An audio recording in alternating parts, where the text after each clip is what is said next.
Hi everyone, welcome back to my channel. ఇవాళ మన recipe వచ్చేసి బీరకాయ పెసరపప్పు కూర. ఈ కర్రీ రైస్లో కానీ పుల్కాల్లో కానీ చాలా బాగుంటుందండి. చాలా సింపుల్గా ప్రిపేర్ చేసుకోవచ్చు. దానికి కావాల్సిన పదార్థాలు: బీరకాయలు 1/2 కిలో ఇలా చిన్న చిన్న ముక్కలుగా కట్ చేసి పెట్టేసుకోండి. ఒక ఆనియన్, ఒక టమాటా, పెసరపప్పు 1/2 కప్పు, పచ్చిమిర్చి 3, salt, oil 2 table spoons, 1/2 table spoon పసుపు, కరివేపాకు, కొత్తిమీర, పోపు దినుసులు, ఆవాలు, జీలకర్ర, పచ్చెనపప్పు, మినపప్పు, ఎండుమిర్చి. ఇప్పుడు తయారీ విధానం చూద్దాం. ముందుగా ఇలా ఒక ప్యాన్ పెట్టుకొని స్టవ్ వెలిగించుకోండి. ఇందులో ఆయిల్ వేసుకోవాలి. ఆయిల్ వేడైన తర్వాత పోపు దినుసులు వేసేసుకోండి.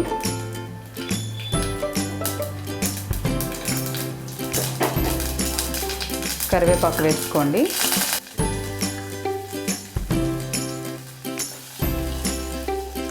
తర్వాత ఆనియన్స్ వేసుకోండి.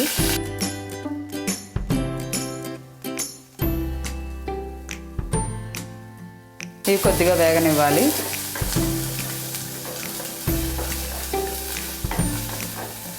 పచ్చిమిర్చి వేసుకోండి. ఇలా సన్నగా కట్ చేసుకొని వేసేసుకోండి. కొంచెం స్టవ్ మంట తగ్గించుకొని వేసుకోండి. ఆ తర్వాత టమాటాలు వేసేసుకోవాలి.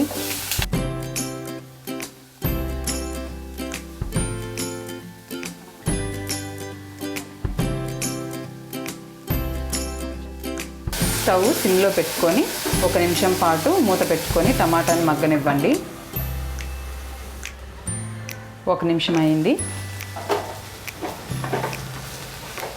ఇప్పుడు ఇందులో పసుపు, పెసరపప్పు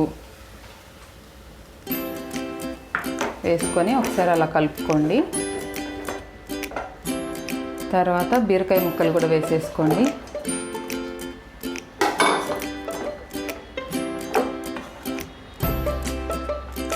ఒకసారి అలా కలుపుకొని ఇందులో ఒక 1/2 కప్ వాటర్ వేసుకోండి. వాటర్ వేసేసుకొని ఒకసారి అలా కలుపుకొని బీరకాయ పెసరపప్పు బాగా ఉడికేంత వరకు కొంచెం చిన్న మంట మీద ఉడికించుకోండి.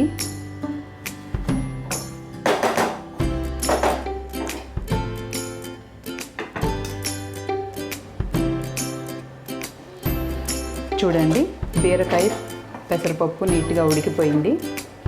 ఇప్పుడు ఇందులో సాల్ట్ వేసుకోండి.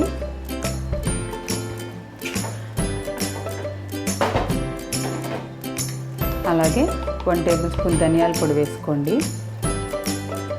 ఒక 4-5 వెల్లుల్లిపాయ రెబ్బలు మ్యాష్ చేసుకొని అందులో వేసేసుకోండి. ఒకసారి బాగా కలుపుకోండి. అక్కడ ఉన్నాయి కదా వాటర్, అవి కొంచెం ఇంకిపోయేలాగా కొంచెం మంట పెద్దది పెట్టుకొని ఉడికించుకోండి. చూడండి, వాటర్ అన్నీ ఇంకిపోయాయి. కూర ఇలా గుజ్జుగా ఉన్నప్పుడే కొత్తిమీర వేసేసుకొని స్టవ్ ఆఫ్ చేసేసుకొని బౌల్లోకి తీసుకోండి. రెడీ అయిపోయింది.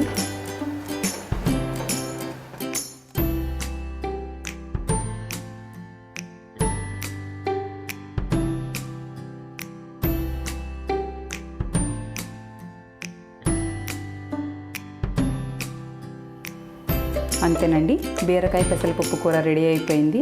ఇలా ఒకసారి ట్రై చేసి చూడండి. రైస్లో కానీ పుల్కాలో కానీ చాలా బాగుంటుంది. డైట్ చేసే వాళ్ళకు కూడా ఇది మంచి రెసిపీ.